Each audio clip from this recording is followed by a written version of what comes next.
Iba po talaga ang init sa Japan. Amen. Sabi nga di ba, in any seasons. Kahit na anong seasons daw.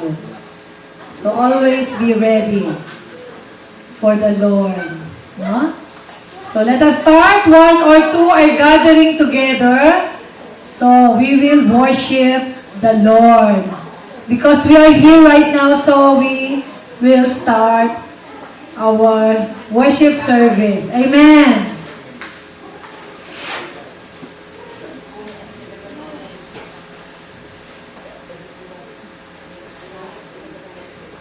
Alam niyo po ba ang nangyari sa Pilipinas, no? Meron namang bagyo or news, no?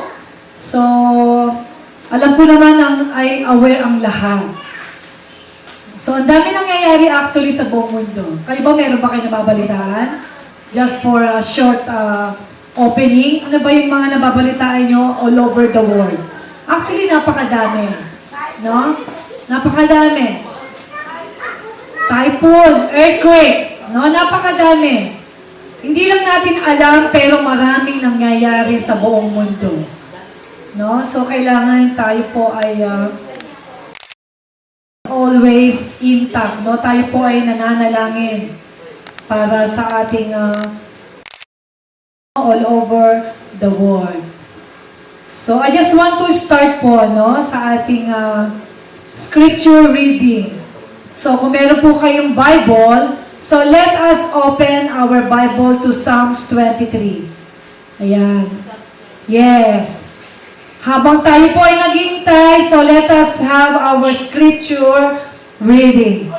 Psalms 23, verse 1 hanggang verse 6. Ayan. Psalms 23. Nandiyan na po kayo? Alam niyo po, timing na timing po ito. Itong verse na po. Psalm 23. Babasahin ko po. Nandiyan na kayo? Psalm 23. The Lord is my shepherd. I shall not be in want. He makes me, basahin po natin, He makes me lie down in the green pastures. He leads me beside quiet waters. Verse 3.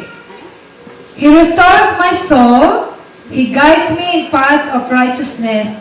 For His name's sake, even though I walk through the valley of the shadow of death, I will fear no evil. For you are with me, your rod and your staff, they comfort me. You prepare a table for me, before me, in the presence of my enemies. You anoint my head with oil. My cup overflows. Verse 6. Let us read verse 6. Surely goodness and love will follow me all the days of my life, and I will dwell in the house of the Lord forever. Ang ganda ng verse. Kung uunawain niyo po ito, napakaganda ng verse. Verse 1 hanggang 6, Psalms 23. Sa Tagalog, kapag binasa niyo to, ang ganda po. Sa Tagalog. Balikan niyo po ito mamaya, kapag may time kayo, before you sleep. So you read this scripture, Psalms 23, napakaganda po ng ibig sabihin. Kasi ito yung verse na ibinigay ni Lord, even you walk in the darkness, ine-emphasize ni Lord dito, kahit nasa madilim daw tayo, and you walk through darkness and the shadows of your death. Shadows of death. So, ibig sabihin, napakahirap. Na kapag may pinagdaanan kang mahirap, very difficult time sa buhay natin, paano kang tatayo? Kaya nga sabi ni Lord, the Lord is my shepherd. I shall not be in want. So, doon lang tayo kay Lord magtitiwala. Amen? Kaya doon sa verse 6, sabi niya, Surely goodness and love will follow me all the days of my life. And I will dwell in the house of the Lord forever. Amen? Amen. Palakpakan natin si Lord. Sige, tayo po tumayo. Kahit ngayon ay meron tayong pagkukulang, pero ang Panginoon ay hindi nagkukulang. No? Ano man ang mangyari sa ating mga instrument, tayo magpapatuloy. Wala man ang TV, nasira, tayo magpapatuloy. Kasi it's not the hindrance. Kahit masira pa ang mga nandiyan mga bagay. No? Even sa Japanese, no, last week nasira lahat, tuloy-tuloy pa rin. Yes, walang magagawa eh. No, last week, but we continue to worship and give praise to our God. Amen? Dati nga, wala mga instrument eh. No? This is a bonus, no? But always be thankful to God. Because we are here. We are alive. We are strong. No? Things are things. Temporary. But if you stand here and continue to serve the Lord and continue to worship Him and honor Him. Let us pray. Are you ready to pray? Let us close our eyes. Ipikit po natin ating mga mata. Let us close our eyes. Because the Lord is here with us. He gave us life. You are not alone. So let us give our heart to God this afternoon. Let us give glory to God. Na lahat ng gagawin natin, everything that we do it for the glory of God. Let us pray. Are you ready to pray? Let us ask God to enter sa ating puso and to cleanse us because we are human. But the Lord is our Father, the loving Father. Let us pray. Father in heaven, Lord, we thank you so much, Lord. Salamat, Panginoon. Nandito kami ngayon. We are here to gather in your name. We are here, 1 or 2 or 3. We know you are here with us this afternoon. We thank you for all the blessing, for all the strength, sa kalakasan, for all the things that you given to us, our family, our work, everything that we have received from you. We thank you. Tinataas namin sa inyo, Panginoon, ang aming mga kapatid na wala pa rito. We pray that they will be with you to worship you, to give you praise. Lord, speak to us this afternoon. Whatever difficulties, whatever circumstances, we are here, Lord, to worship you. It's not because we are comfortable. Even in discomfort, Lord, gusto namin, Lord, patuloy kami sa iyo na nagmamahal, na naglilingkod ng tunay mula sa aming mga puso, Panginoon, because you know our heart and you are our God, loving God, who always forgive us.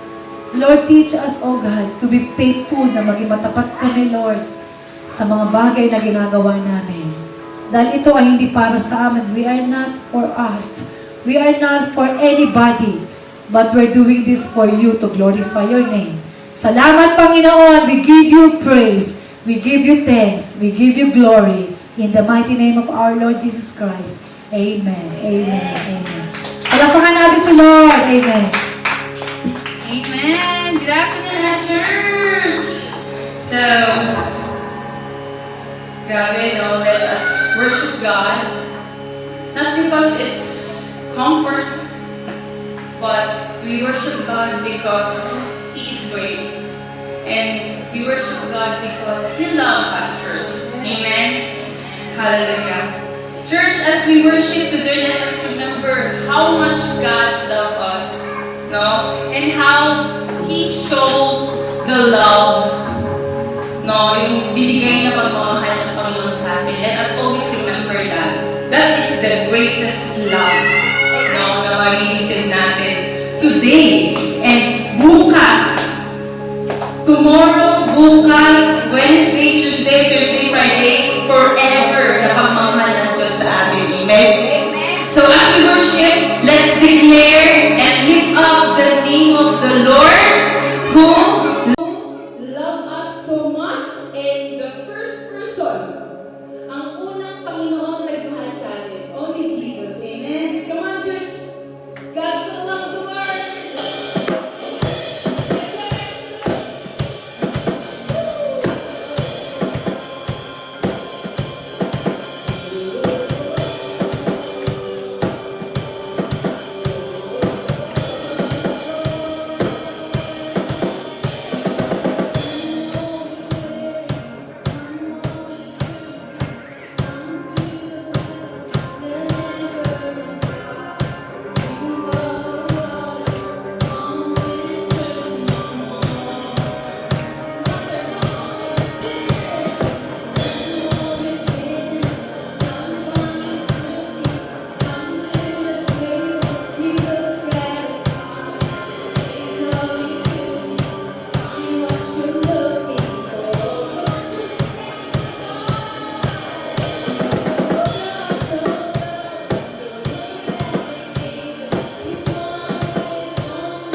love you, Jesus. Thank you, Lord, for everything. Thank you, Lord, for being with us this afternoon. Thank you, Lord, Holy Spirit, for being with us. Thank you, Lord, so much. We love you, Jesus. We just want to honor you and lift up your voice, Lord. Lift up your name forever and stand and whatever happens, Jesus. Thank you, Lord. We love you, Jesus. Ikaw ang Diyos na buhay sa buhay namin. Clap for the Lord. Come on, church.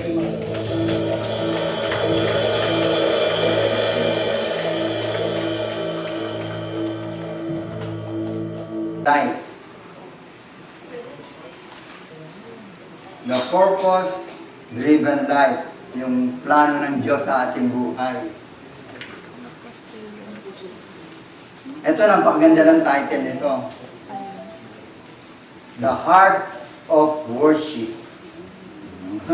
Talagang sa puso talaga, no?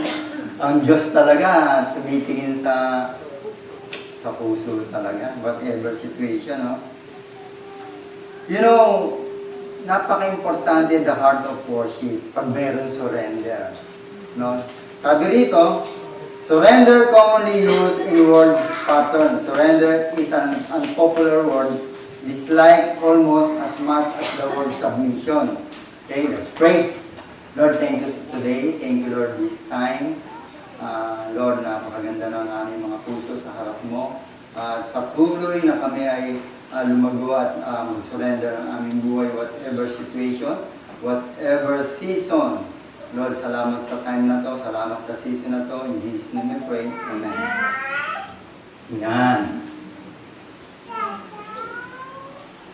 Submission. It implies losing and no one wants to be a loser. Surrender invokes the unpleasant images of admitting defeat in battle, forfeiting a game, or yielding to a stronger opponent. The word is almost always used in a negative context, captured criminal surrender to authority.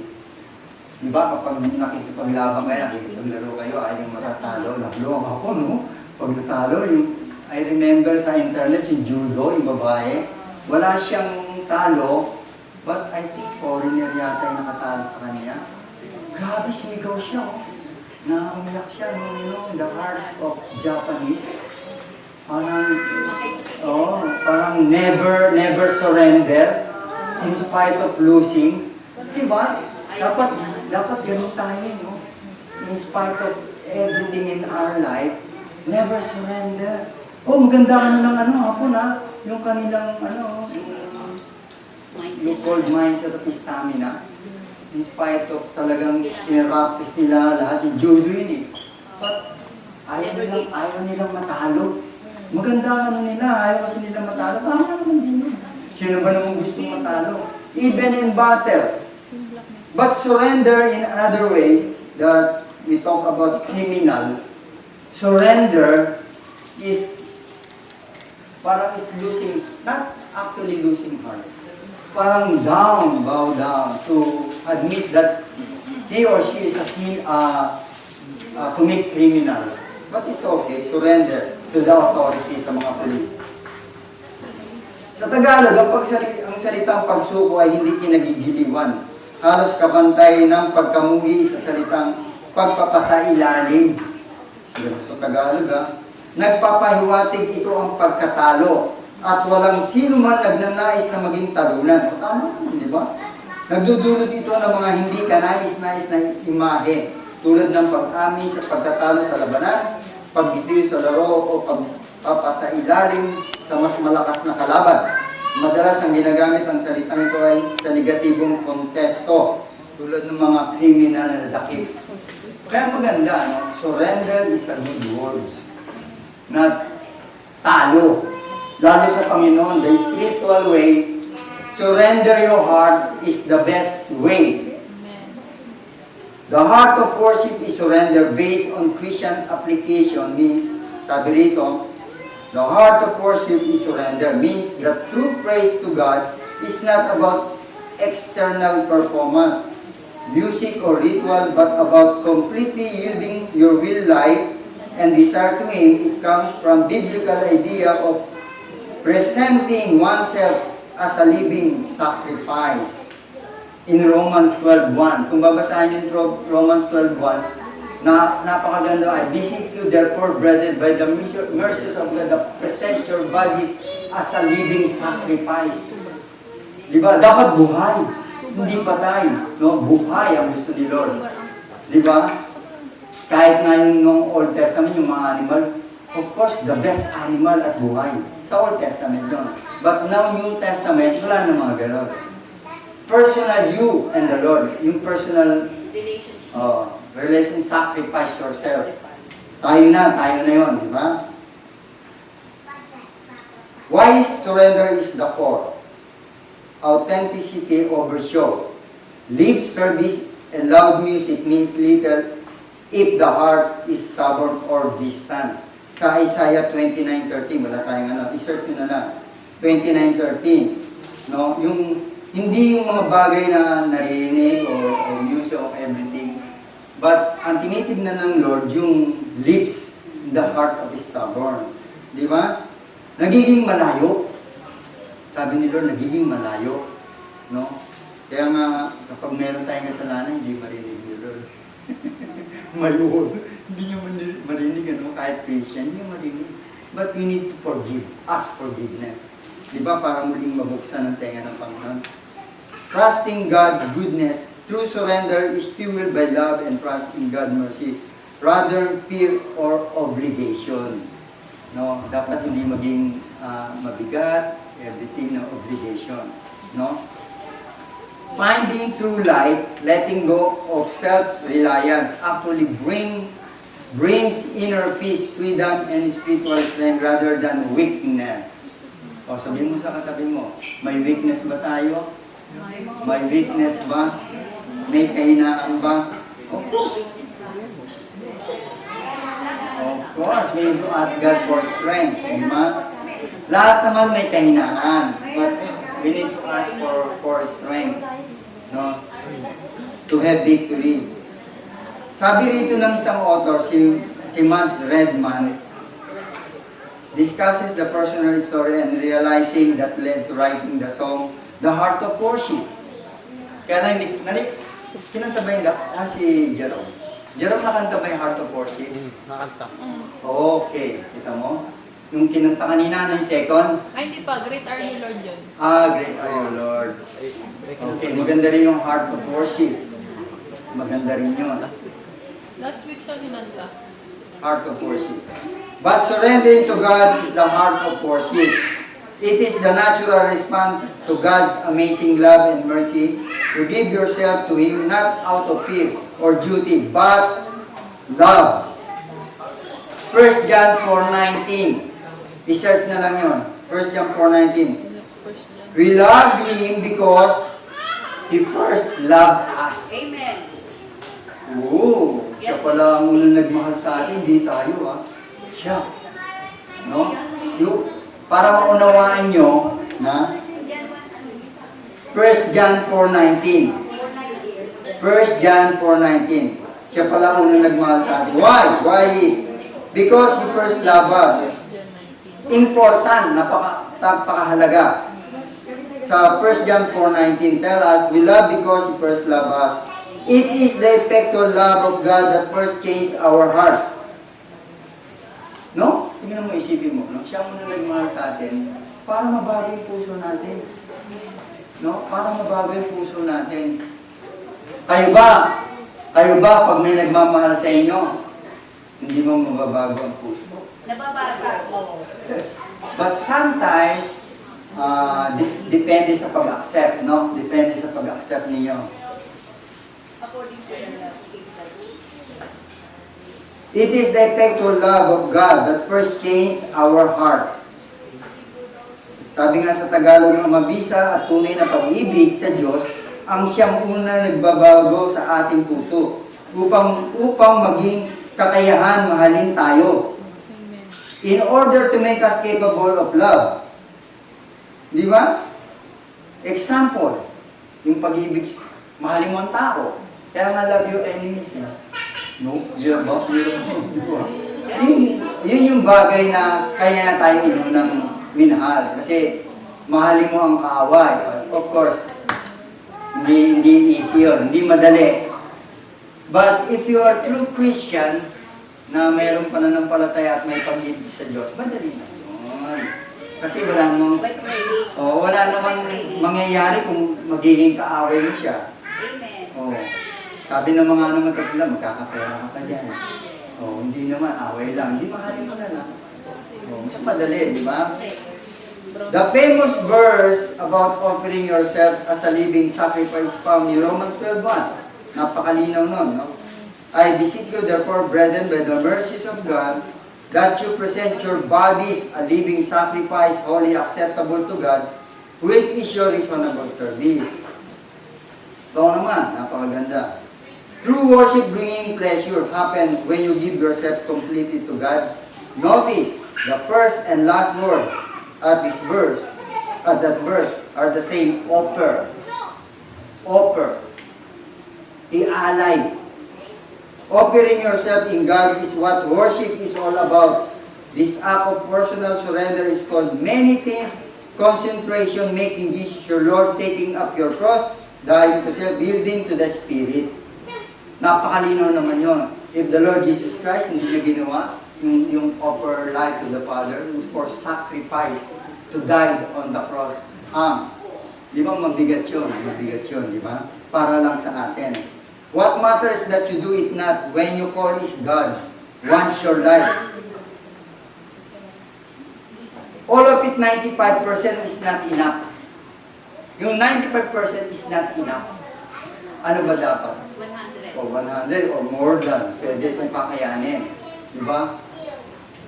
Of course, kapag nag-aaral ka, 95% okay na yun. But yung iba, yung talagang gusto, perfect eh, no? No, Japanese gusto, perfect. Di ba? Maganda naman yun. There are 3 barriers that block our trust surrender to God. Fear, pride, and confusion. Of course, pride is the highest. Yung minsan natatakot tayo, but in Christian way, meron different fear. Fear on the Lord, or fear on things na makakasira sa in this world, no? Pero napakaganda yung fear in the Lord. Fear is the beginning of wisdom. May takot sa Panginoon and understanding. Di ba? We don't realize how much God loves us. We want to control our own lives and we misunderstand the meaning of surrender. Dapat maunawa natin yung surrender, the word surrender. Napaka-importante. Huwag naman tayong surrender sa ating mga asawa. Pero tama yun. We need to submit. We need to love. Di ba? But we need to understand the fruit of the Spirit. Love, peace, patience. Actually, siyam yun. Di ba? Forbearance. Act of worship, number 1. Can I trust God? Can I trust God? Sabi mo sa katabi mo, kailangan ba ako magtiwala? Trust is an essential. Of course, trust. Napaka-importante, no?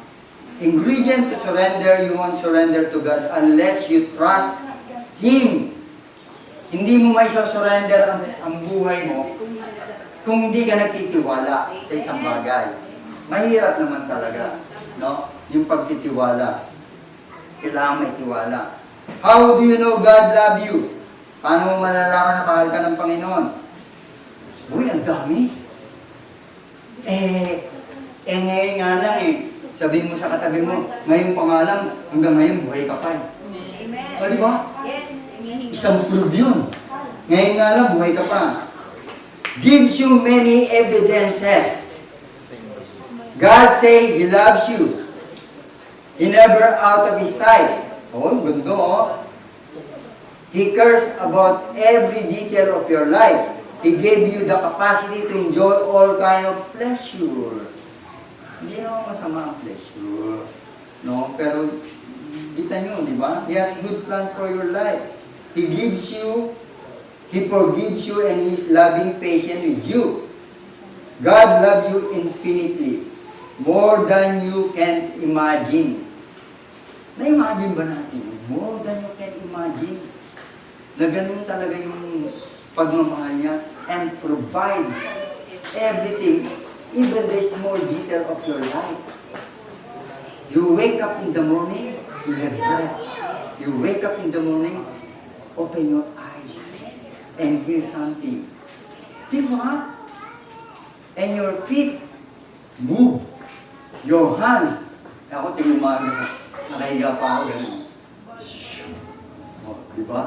Palagi yan, 12. Tapos yung pa ako, yung feet ko, iniikot yan. Tapos yung balakang ko, di ba, pag nakahiga ka, iangat mo yung feet mo, because yung balakang, pag may edad na humihina yan, kaya palakasin mo. Di ba? Lahat ng bagay. Magagawa mo habang nakahiga ka. Di ba? It's a great pleasure. Di ba? The greatest expression of this is that sacrifice of God's Son for you. God provided His love for us in that while we were yet sinners, Christ died for us. Nung tayo pa dating makasalanan pa, nung tayo makamundo pa, alam naman natin, dumaan ako doon.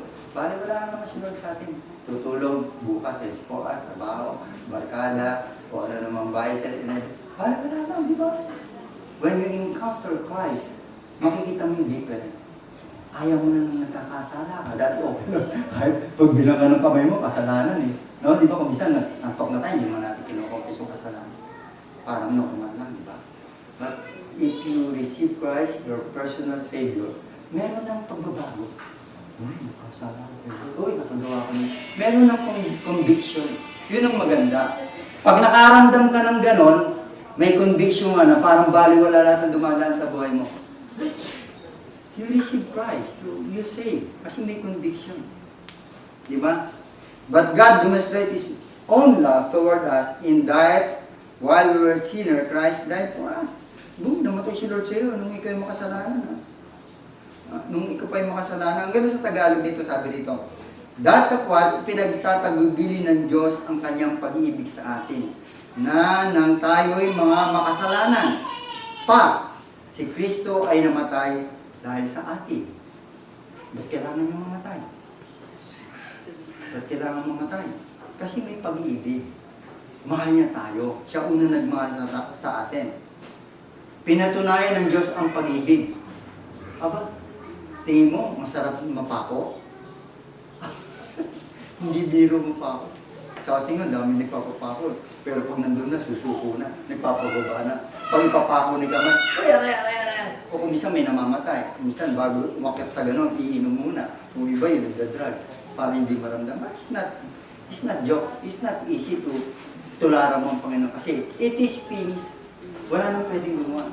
That's the word saying of God sa cross. It is finished. Wala nang pwedeng gumawa. Siya lang. O ba't mo ulitin? Para mahugasan ka? No, it's not. Ayaw nga ni Lord masaktan ka eh.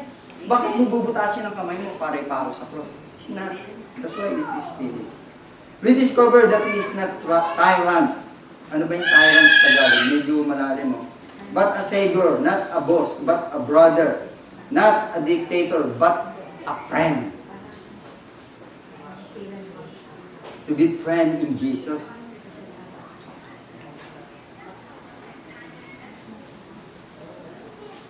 Number 2, ako po si admitting our limitation.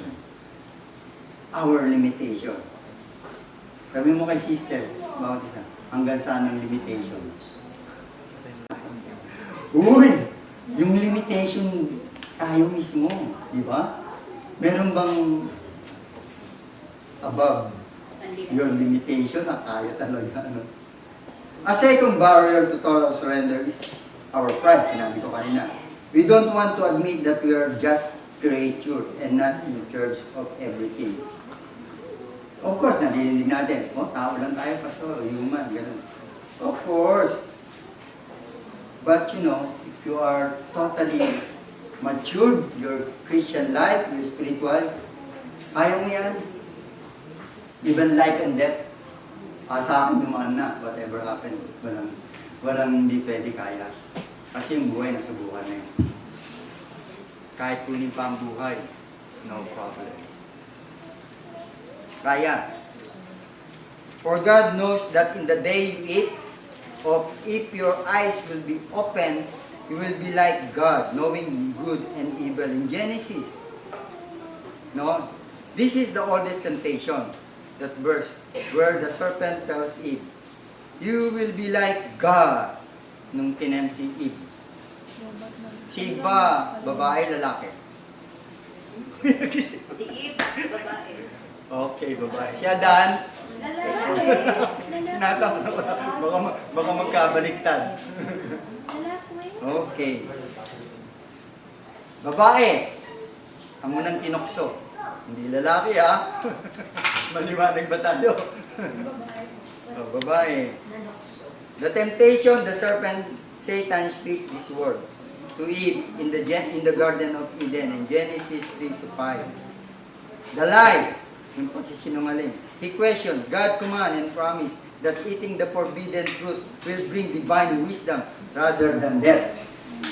Ay, talagang sinungaling naman si Satan. Pag kinain mo yan, mauunawa mo lahat ng bagay patungkol sa Panginoon.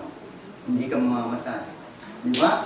The fourth, this verse marked the fourth temptation of human independence. The false promise that human can decide good and evil for themselves apart from God. Sila rin ang pumili. Tayo ang pumili na para lumayo sa Panginoon. Maging malayo sa Panginoon. Dahil sa kasalanan. Di ba? Na the word na ginawa ni Satan dito, parang nilinlang, nilaro yung pag-iisip ni Eve. At the time of Garden of Eden, naglalakad siya, biglang kinausap siya. Pero nasa isip niya, sinabi ng Lord na huwag mo kakainin yun talaga. No? But you know, Satan is a liar. Kung isang ma-experience sa buhay niyo, parang kahit gusto niyong gawin, alam niyo na, gagawin pa rin. No? Satan, gulong-gulong. No? Udyok-udyok. Di ba? Di ba? Gagawin mo nga kasi na-tempt ka. Iba yung trial, ha? Maunawaan nyo. Iba yung trial sa temptation. Yung trial, si Lord na nagbibigay para maging matibay ka, maging matatag ka sa mga nadadanasan mo sa buhay. Pero yung temptation, yung bagay na pag nakita ng mata mo, parang gusto mong magnakaw, gusto mong pumatay, mga ganun. Temptation yun. Di ba? May pagkakaiba. The desire to have complete control is the cause of so much stress in our life. Uy! Para daw makontrol, complete control is the cause of so much stress in our life. Stress ba kayo? Stress ba?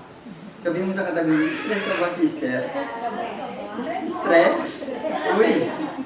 Life is a struggle, but what most people don't realize is that our struggle need to focus our struggle in our spirit, soul, mind, strength is really a struggle with God. Di ba? Huwag tayong focus sa stress. Magiging your life becomes struggle. Dapat focus on your mind, your soul, and strength, and spirit. Kanino? Of course, looking unto Jesus, the author and finishers of our faith. He becomes strong. Maraming para manghina ka. No, sa ibabaw ng lupa, kahit saan ka pumunta ng mga event or party or kainan or anything or event o mga kahit lumpas ka nga lang dyan maraming bagay kang makikita if you open your eyes to become stressed. Na ayaw mo kasi. No, ayaw mo yung ganun. O di, ayan na. Pag nangyari yun, si Satan naman, makakita lang ng, alam niya kasi yung isip mo Nakikita niya, alam niya even your action. And then, dun na siya papasok. But if you cover the power of the Holy Spirit, you declare na, nandyan na agad, hey Satan, you are under our feet. O, patay na. Alis na siya. Or makarinig siya ng memory verse. Dapat, sabi ko nga, may memory verse kayo. No? O, pag natutokso kayo, anong memory verse na maganda? casting down imagination, everything. May mga ganun, pwede memory verse yun. Lahat ng mga bagay na pumapasok sa iyong kaisipan, ay casting yung mga bad imagination, di ba? We want to be God, and there's no way we are going on win that is struggle. Wala namang gustong magtagumpay patungkol sa struggle, di ba? Wala naman. Sabi rito no, A.W. Tozer said, the reason why many are still troubled, is still seeking, is still making little forward progress, is because they haven't yet come to the end of themselves. We are still trying to give order in interfering with God's work within us. Parang tayo nga, habang pinipilit natin sikapin na mabago o hanapin yung dapat gawin ng isang Kristiyano, nagpapakahina tayo sa struggle. No? Masyado doon tayong tumitingin sa mga bagay na gano'n. Pero, dapat merong takot sa Panginoon eh. Merong strength na tinatawag, whatever situation or season in your life, hindi naman natatakot yan. Ang problema hindi natatakot habang nabubuhay ka. Even the Christian, no? Kung babasahin natin ang Biblia, hindi naman nagtatapos ang mga tumanggap sa Panginoon na mapayapa. No? Habang nagmamature, level of temptation, level of trial ang dumarating. Of course, iba na yung trial, hindi ko compare sa inyo yung trial na dinadaan ako. Even Paul, even the disciple. But I know, kaya nyo. Whatever situation of life, no, even sa relasyon, even sa mga kaibigan, even the boss, even your work, different situation. But alam ko, pag anak ng Panginoon, kaya nyo. Very simple lang na hindi dapat. If you want to know how much you matter to God, look at Christ with His arms outstretched on the cross, saying, I love you. This must rather die than live without you. Parang ganun, boyfriend, no? Kahit mamatay, mamahalin kita. But sometimes, nangyayari sa common pag-ibigan. But Christ totally surrender even the cross to die because I love you. I love you. Mahal kita. Handa akong mamatay. Di ba? Hindi naman niya mamatay lang mag-inom ng lason. Aba, mas madaling uminom ng lason, pag inom mo, dead ka na. Pero yung isabit ka sa cross, hindi ka magaling mamamatay. Kasi marami pang gagawin sa'yo. Papako pa yung paa mo, papako pa yung kamay mo, hagupitin ka pa, susutan ka pa ng matinik na corona, marami kang dadaanan. If you surrender, if you understand the heart of worship, God is a lover, a liberator. If you surrendering to Him, bring freedom, not bondage. When we completely surrender ourselves to Jesus, mawawala yung bondage of sin and stress in everything in your life. Discover that it's not tyrant, but a Savior, not boss, friend. Di ba? Yung limitation, admitting limitation, talaga totoo naman. Di ba? Totoo naman. Yung limitation natin being a human. They say, Pastor, may hangganan. Totoo naman, may hangganan. But if you look what Jesus died on the cross, and the Lord give you strength and power to trust the Lord, anak, kaya mo yan. Anak, kaya mo yan. Dapat ganun eh. Kaya natin. Kasi kahit kinaya ni Lord dahil sa ating mga kasalanan eh. Act of worship number 3. What is mean to surrender? Surrender to God is not passive resignation or paralysis or an excuse for laziness. It is not accepting the status of you, that kind of surrender. It may mean the exact opposite, sacrificing your life or suffering in order to change what needs to be changed. Instead, Ano ba dapat ang baguhin? Tanong mo sarili, makatabi. Sister, ano ba dapat ang baguhin? What need to be changed? Marami daw, O, marami. okay lang yan. God often calls surrender people to do battle in behalf of surrendering is not coward or dormant. Likewise, it does not mean giving up rational thinking. Hindi yung ang pag-surrender mo, hindi ka masasabing takot ka. O isa ka lang inapakapakan. Yung dormant, parang inapakapakan. No, it's not. It's not. Hindi ganun, no? Yung pag-surrender. Surrender is not repressing your person. The meaning is surrendering in chances. Sabi dito sa Tagalog, sa halip na mabawasan ito, pinagaganda ito ng pagsubok. Parang pag nag-surrender ka, parang nabawasan niya ka. No, hindi. Dinadagdagan pa nga niya ng maging maganda. Di ba? Ayaw niyo yung madagdagan yung kagandahan. Not even beauty. No? Parang tingin mo, pangit yata sa paningin ng tao. No, it's not. If you surrender to God, dinadagdagan yung kagandahan ng puso and personality. Di ba? Maiiba yung pagtingin. Napakaganda, di ba? You can call Jesus your Lord when you refuse to obey Him. After the night of faith, Peter model surrender when Jesus told him to try again. You remember the story of Peter. Sabi ni Jesus, nakita niya, Peter, parang sinabi, try mo again, ihagis yung net. Kasi 24 hours siguro, more than, wala silang nahuli. Kaya nung dumating si Jesus, nagulat sila. Bakit pinahagis yung net? Eh samantala, ang tagal nila nagtrabaho, wala nga silang nahuli. Pinahagis ulit ni Lord yung net. Bigla sila. Ang dami nila na-ask of peace.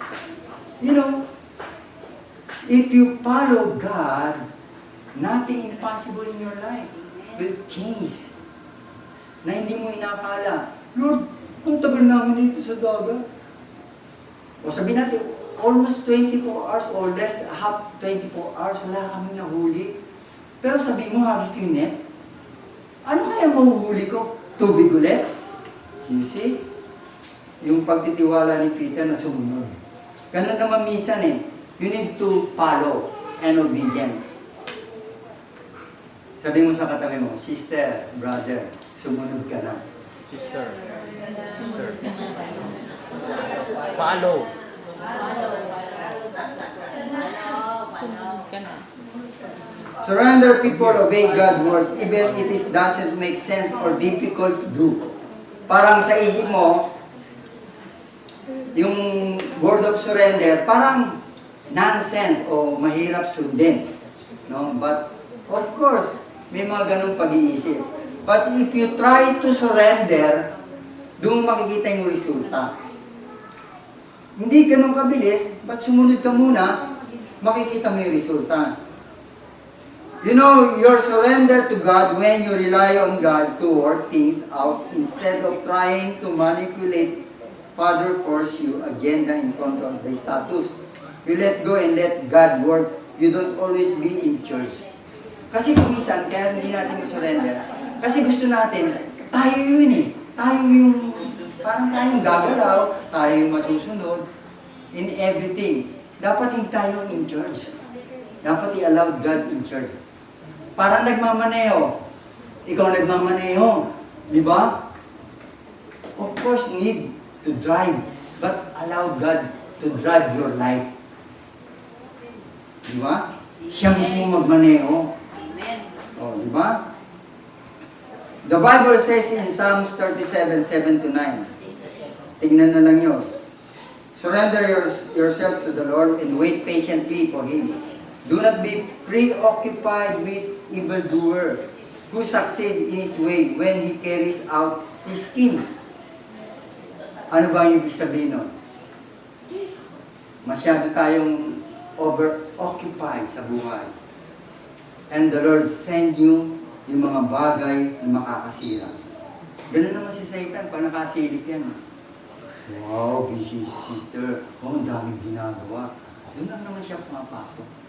Pag alam niya ang ginagawa natin, hindi para kay Lord. Doon talaga siya pumasok and destroy your life. Evildoers will be cut off from their inheritance. But those who wait with hope for the Lord will inherit the land. Di ba kung tayo marunong maghintay minsan, matutong maghintay, na hindi tayo masyadong rushing na gawin kagad isang bagay, na gusto mo agad nandiyan na, gusto mo agad mangyari na. Napaka-importante nung mag-patient o kasi ang ating kaisipan, higit pa ang Panginoon. Ang ating lakad ay gusto natin, pero hindi yun ang gusto nila na masunod. Kaya lang, kulang tayo sa pag-wait.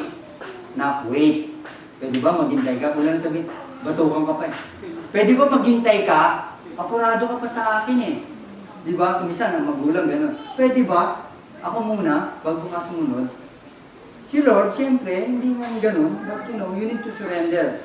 Surrender heart show up best in relationship. You don't edge other out, you don't demand your right. And you aren't self-serving when you're surrender. Di ba? Napakaganda. The most difficult area to surrender for many people is their own personal, in their own personal big I. Ano ba yung big I? Ego or pride. Money, mind, heart, and soul. Dapat meron. No? Dapat ganon. Hindi yung I. The most supreme example of self-surrender is Jesus. The night before His crucifixion, Jesus surrendered Himself.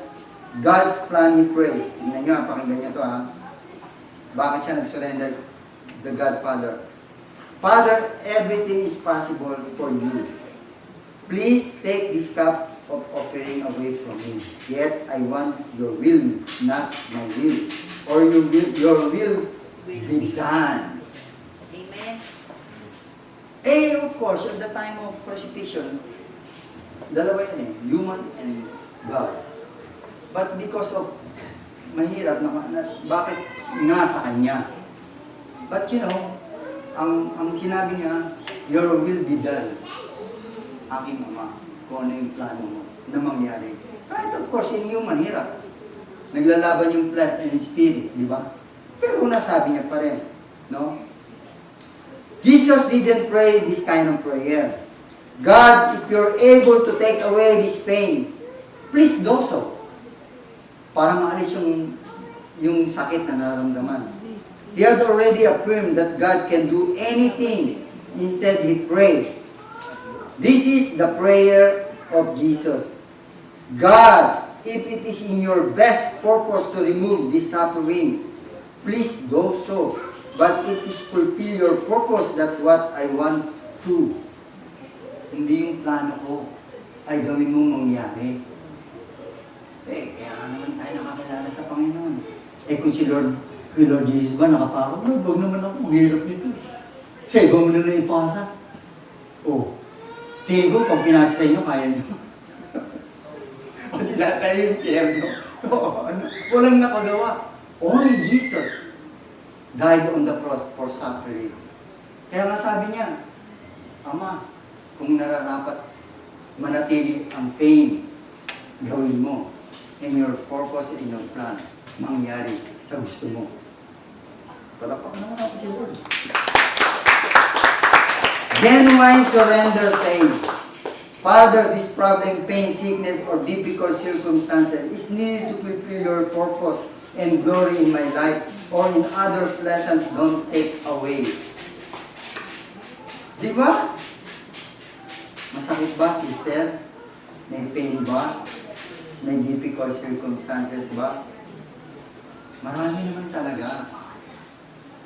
Sabi mo sa mga katabi nyo, kaya pa ba? Kaya pa? Kaya pa ba? Ang ating nararamdaman. In any aspect of your life. Sabi ni Lord, mga anak, kaya niyo pa ba? Kaya. O ito ang sagot ha. Pag sinabi niyo, Lord, di ko na kaya. Okay. O ito ang sagot, pakinggan niyo ha. Pag sinabi ni Lord, kaya niyo pa ba? Lord, di ko na kaya. O sige, okay na, pupunin na kita. Hindi nakikinig siya. Kung ganun kaya si Lord. Okay lang din. Ha? Maganda nga yung kasama si Pero, kukunin ka na ni Lord. Okay, kukunin ka nga ni Lord, pero hindi mo na victory yung sitwasyon mo. Ayoko. Sarap mo ng victory. Darating na yung victory, but at that time, na talagang oras mo na yun, not the oras ng ibang tao, not the oras because of your desire, not the oras of other person, but you need to wait the time of God. You know why? Bakit time of God? Because you died peacefully. Bakit kung babasahin nyo? Nanonood ba kayo sa internet? Ako gabi-gabi nanonood ako. Ngayon, nasa Daniel ako, Book of Daniel. Kung papanood din yung life ni Ezekiel, si Jacob, si Daniel, and everything. Alam mo paano sila namatay? Hindi naman sila namatay sa hospital. Hindi sila namatay na may sakit. Hindi sila namatay na dumain. Hindi sila namatay na may pain. You know? Pag oras na nila, pag kinausap nila si Lord, hihigalan sila at matutulog. Pipikit ang mata. And then the Lord take, galing ano? Sabi mo, Lord, sana, pag oras ko na, hihiga na lang ako. Of course, siyempre, sa panahon natin, kailangan magpaalam. Kung minsan, nagpapaalam. Di ba nagpapaalam? But here in Japan, sometimes namamatay mga parents, wala nang paalam. Ano? Parang namatay na sa bahay. 1 week ago, napatay na, nangangamoy na. Hindi pa alam ng mga pamilya. Napakasakit talaga. Kasi yung mga bagay na yun, not say, ako mag-judge na hindi sila ligtas. No, I never say that. But you know, the culture or yarikata ng Japan, siguro, hindi mo pwedeng, ay, hindi save. No, don't say that. Baka tayo nakarinig sila and say, Lord, save me. No, pwede maligtas. But you know, sa atin, the last breath, ang sarap nun. Pipikit mo na lang mata mo at matutulog ka.